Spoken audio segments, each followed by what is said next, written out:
It's been a few days since I've filmed anything on the boat, and it's not because I haven't been doing anything, it's just because there's been a ton of little things and they're all sort of boring, uninteresting little jobs that need to get done.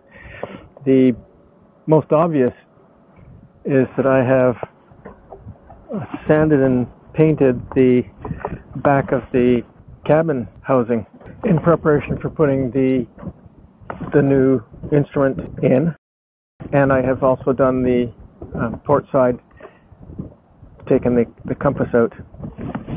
Now, the compass is an interesting little task because it has an old LED lamp in it, which is really insufficient. The dome that sits over the compass is smoked plastic, smoked plexiglass, I guess it was, or Lexan or something. And at night, when it's dark out and that little light is on, it's almost useless. So I have ordered pre-wired LED lights that I am going to fit into the compass, and hopefully that will give it a little bit more light and won't burn as hot. The cabin top here, I'm going to have to sand it down in preparation for paint, and I'm going to paint it. The cockpit hatch here, I have primed it, and the piece that I'm most anxious about getting done is the engine control, because with the engine control in place I can move the boat. I want to move the boat up to Ward's Marina so that I can clean it. There's a lot of winter grime and dirt and gunge all over, and I want to paint the bulwarks, both sides, and the cabin top, and in order to do that I want it clean before I start. I don't want to be sanding algae and dirt and bird poop. So I need to do that, and I can't do that without having engine controls. And I need to put the instrument panel back in, which is not a big problem, but I took the old instrument panel cover off, and I thought to myself, it'd be a perfect opportunity to put something a little bit more robust in there. And so the idea that I have at the moment is simply create a frame with a lid, basically, and put either glass or Lexan in the lid and have it openable and closable in order to access the ignition and so on, to protect that from the weather.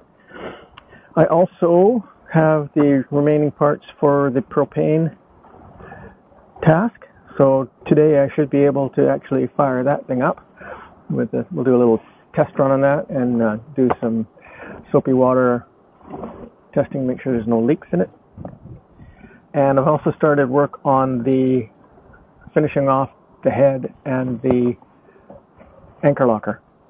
In the head, the electrosan control panels need to be put on the outside of the cabinet that holds the electrosan, and it also needs to be painted. I made a minor adjustment in there. When I cut the front for the cabinet, I cut it square, which is, in normal thinking that would be the right thing to do, but on a boat that's not the right thing to do.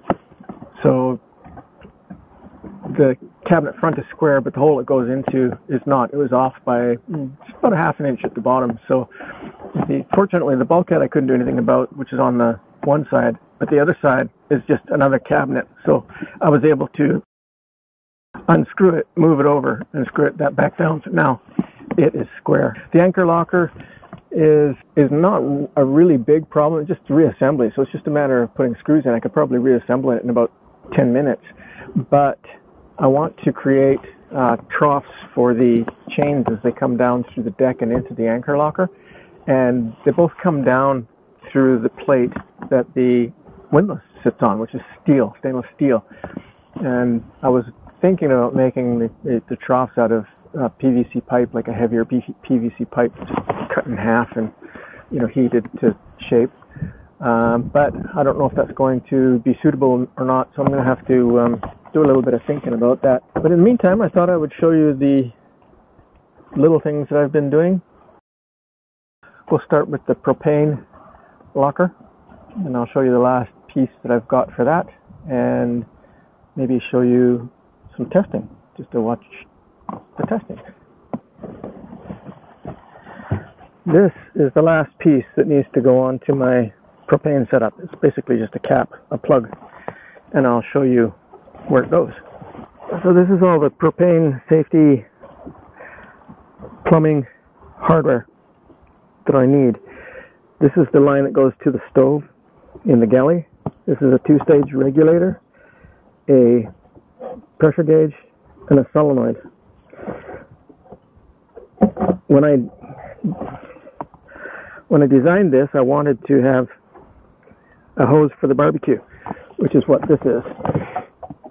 It's a relatively simple and somewhat elegant solution to the barbecue problem. Normally this piece here would just go to the propane tank, but if I want to use the barbecue, I can insert this in the line.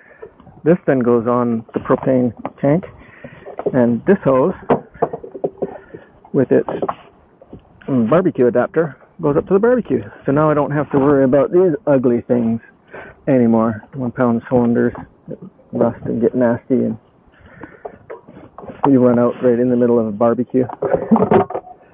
But in order to do that, when I first asked for this, I went to the propane people and said I want to set up for a boat with a barbecue, and they gave me what I thought was all the necessary parts, and they gave me this T-junction. They gave me this T-junction, and I understood them to say that I could simply run a hose off of here to the barbecue. But this is low pressure. After coming through the regulator, this is low pressure, and the barbecue needs high pressure. So it actually has to come off the tank side of the fittings. So basically I have to put a cap on that side of the T. I could have just put a straight in barb there, or a 90-degree, but that was probably cheaper to buy a cap and cap it than anything else. So that's what I'm going to do.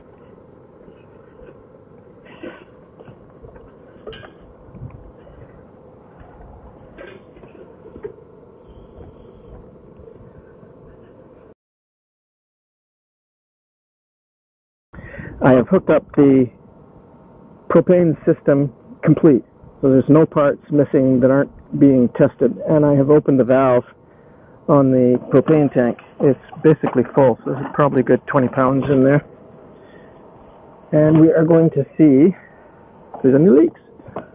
Soapy water.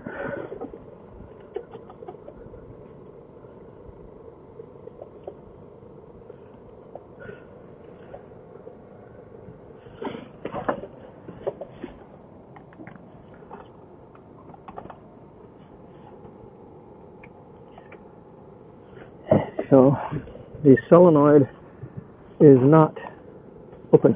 I can tell that because there's no pressure on the pressure gauge.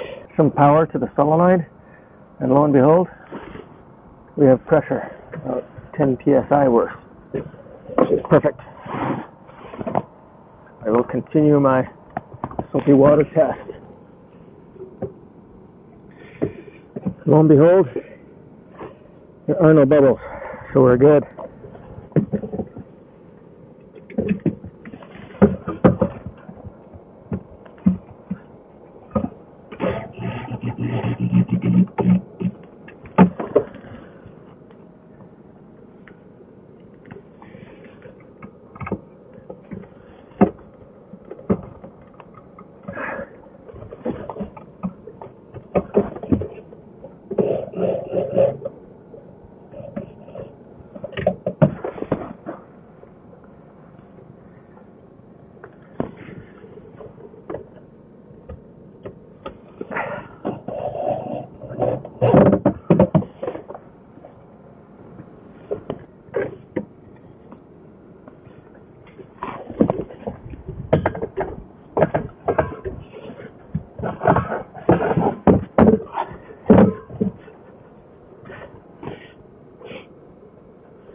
course, the ultimate test will be, can we make a cup of tea? So let's go below and test that theory. This setup works. The propane is going to the barbecue. Barbecue is lit, and everything is just funkadelic. Not sure if this is going to show up on the camera or not because it's propane flame, but both burners are lit, which means I can make tea. How awesome is that? And that will be the first pot of hot water on this boat in 4 years. Making progress. With the propane task completed, I've decided to move on to getting some painting done. I said I was going to paint the back of the cabin top and some spots in the carpet hatch so that I could put the instruments back where they belong. And I've done that. I am not happy with this job at all. When I first started out my career many centuries ago, I started out as an auto body mechanic, and I used to take great pride in sanding and painting vehicle panels and getting them absolutely glass smooth. And this is anything but glass smooth. It looks like a kid took a roller brush to it and just let rip, which is pretty much what happened. I'm using Interlux pre-kote as a primer, and I've had problems with it before. When I did the hull, I used pre-kote primer, and sanding the stuff down was an issue. It doesn't dry up like I expect primer to. This is my sanding pad. This is the final, I think this is 180 or maybe 240 or something like that. But it did the same thing on the coarser pads as well. And in fact, this is actually a better example of it. But the primer just clogs the paper up in seconds. As soon as you put the sander onto the primer, it just clumps up. And I've never seen got some competition. I've never seen a primer do that. Any of the primers that we used in the automotive industry, you spray it on, wait, a half an hour or so, and as you sand it off, it just turns to powder. But this stuff, it turns to putty. It's just terrible. And in fact, if you keep sanding at it, it basically balls up and rolls off. It doesn't even stick. So the finish left behind is far less than stellar. But I thought I would push ahead anyways, because basically all I wanted to do was paint in behind where the instruments are going to go, so that I didn't, have an ugly finish when I did the rest of the painting. And I don't know if it's going to show up on camera or not, but I'll show you. I've just painted the back of the cabin top here, and I've painted a couple of spots in the hatch, because that's where the instruments are going to go. It looks terrible. It absolutely looks horrid.